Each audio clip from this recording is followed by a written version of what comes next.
HaKadosh Baruch Hu says to Moshe, now you speak to the children of Israel, saying, however, you must observe the Shabbats. Plural. It says Shabbats. Why Shabbats? Shabbatotai is plural. Don't just keep one Shabbat a year, like they have this campaign. It's a nice campaign, but they should tell people to keep Shabbat all year. One Shabbat a year. No, keep one Shabbat, think you're a good Jew. Or some tzaddikim in the world say, oh listen, if you keep 1 minute of Shabbat, it'll be good. Yeah, it's good that, you're going to go to Gehinnom for 1 minute less. You cannot tell people that keeping one Shabbat or 1 minute of Shabbat or half a Shabbat or sometimes Shabbat is really the truth. You have to tell people what HaKadosh Baruch Hu says. You have to keep my Shabbats, meaning every Shabbat. No exceptions.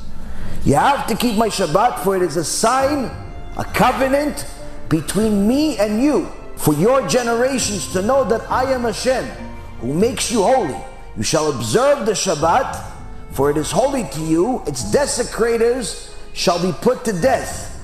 It's really death upon death. Mot yumat means death upon death. Death in this world and also no olam haba. Where the Chachamim, the Rambam in Ilchot Shabbat, chapter 30, halakha number 15, and the Shulchan Aruch, and many other Chachamim say this is din karet. For anyone who says, where does it say that Lul Shabbat is karet? This is one of the places, but if that's not enough for you, he says, whoever does work on it, that soul shall be cut off from among its people. What does it mean? If you already died twice, what's the cut-off part? You already died, no this world, no next world. What's the karet part? The karet part, Rabotai Yekarim, means that a person who does not keep Shabbat is not considered a Jew. He's considered in the eyes of HaKadosh Baruch Hu as 100% an idol worshipper. Hashem Yishmor V'Yatzil. That's what the Rambam writes in Ilchot Shabbat, chapter 30, last halakha. That's what the Shulchan Aruch says in 7 places. That's what the Zohar Kadosh says. That's what the Gemara in Masechet Shabbat, Masechet Sanhedrin, and many other places say.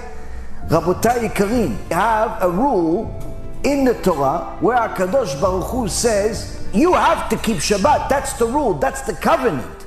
If you don't keep Shabbat, not only are you losing this world, where a person can die before the age of 60, a person can have Hashem Yishmor, his children die, that's din karet in this world. But also you could lose, there's no heaven. Even if you somehow magically kept all of the other mitzvot and you gave $1 million a day in tzedakah. You don't keep Shabbat, no olam haba. Hashem will give you the reward in this world. And we cannot count you as a Jew as part of a minyan, as part of a Jewish ceremony. Yeah, but I was only with my friends. Okay, you'll be with your friends in a hot place too. Why is this rule so critical to HaKadosh Baruch Hu? Because he says clearly, because this is so you know that I am Hashem who makes you holy. HaKadosh Baruch Hu is saying to us clearly, when you keep Shabbat, you are saying to me, you believe in God. You believe in me, he says. When you do not keep Shabbat for whatever reason, it doesn't make a difference. It's hard for you, it's not hard for you. Your parents let you, your parents don't let you, your wife hates you, your wife doesn't hate you. It doesn't make a difference. When you do not keep Shabbat, you're in essence saying to HaKadosh Baruch Hu, I'm an atheist. So now, when we have so many of our brothers and sisters, our dear holy brothers and sisters, that do not keep Shabbat, which according to statistics, it's somewhere in the neighborhood of 80% of our brothers and sisters do not keep Shabbat, that already shows that we're not keeping a rule much greater than the rule that he said that we would get away for what? For counting Jews.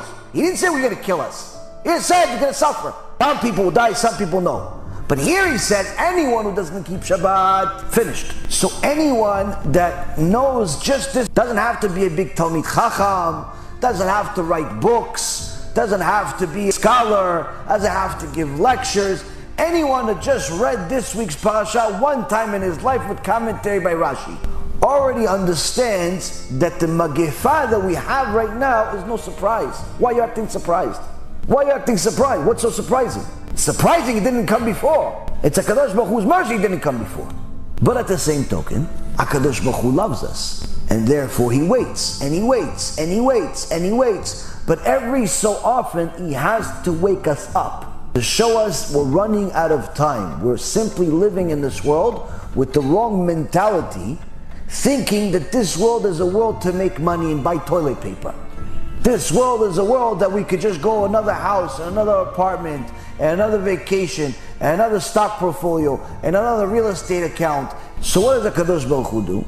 HaKadosh Baruch Hu brings something that scares everyone. So much so, He literally shows us His glory with the smallest of His creations.